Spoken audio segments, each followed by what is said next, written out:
இந்த பாடலை நீங்க நல்லா கூர்ந்து கவனித்து பாருங்க. அன்பான சகோதரியே சகோதரனே, நான் 84 ஒரு பெரிய எனக்கு ஒரு இழப்புகள் வந்தது. எனக்கு அந்த இழப்புகள் வந்த நேரத்துல எல்லா டாக்டரும் என்னை கைவிட்டுட்டாங்க. குழைக்க மாட்டேன்னு சொல்லிட்டாங்க. எந்த டாக்டர் கிட்ட போனாலும் அவ்வளவுதான், அவங்க இறந்துட்டாங்க, இல்ல அவங்க குழைக்க மாட்டாங்கன்னு சொன்னாங்க. ஸ்டான்லில தூக்கிட்டு போனாங்க. ஸ்டான்லில போய் 3 மாசம் குழந்தை கையில இருக்கு எனக்கு. ஆனா எனக்கு ஒண்ணுமே கிடையாது. என்னுடைய சுபாவமே என்கிட்ட கிடையாது. என்னை சுத்தி ஸ்கிரீனை போட்டுட்டாங்க.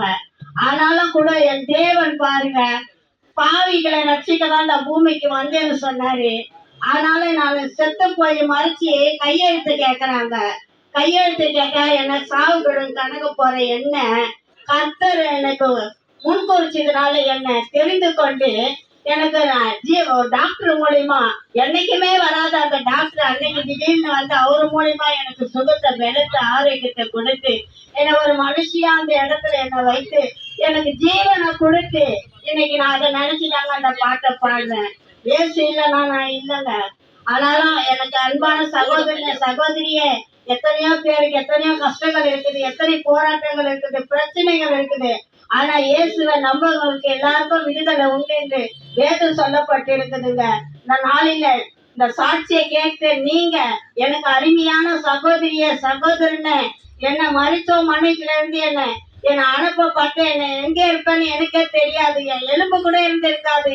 இன்னைக்கு நான் உங்க மத்தியில நின்று பாடுறேன்னா அது கர்த்தருடைய கிருபைங்க. கர்த்தர் என்னை முன்குறிச்சதுனால இந்த இடத்துல நின்று நான் பாடுறேன். எனக்கு அருமையான என் சகோதரனை நினைத்து பாருங்க. நமக்காக ஜீவனை கொடுத்த இயேசுவை பாருங்க. நமக்காக தொங்கி அடிக்கப்பட்ட இயேசுவை பாருங்க. ஒரு விஷயம் நீங்க அப்படி நினைக்கிறீங்கள் என்று சொன்னாக்கா, இந்த நாளில கூட உங்களுக்காக ஊழியக்காரர் வந்திருக்கிறாங்க. எனக்கு பாரம் இருக்குது, எனக்கு பிரச்சனை இருக்குது, என் குடும்பத்துல போராட்டம் வேதனைகள் இருக்குது, எனக்காக பிரேயர் பண்ணுங்கன்னு சொன்னா உங்களுக்காக நாங்கள் பிரேயர் பண்ண ஆயத்தமா இருக்கிறோம். இந்த சாட்சியை கர்த்தர் தாமே ஆசீர்வதிப்பாராங்க.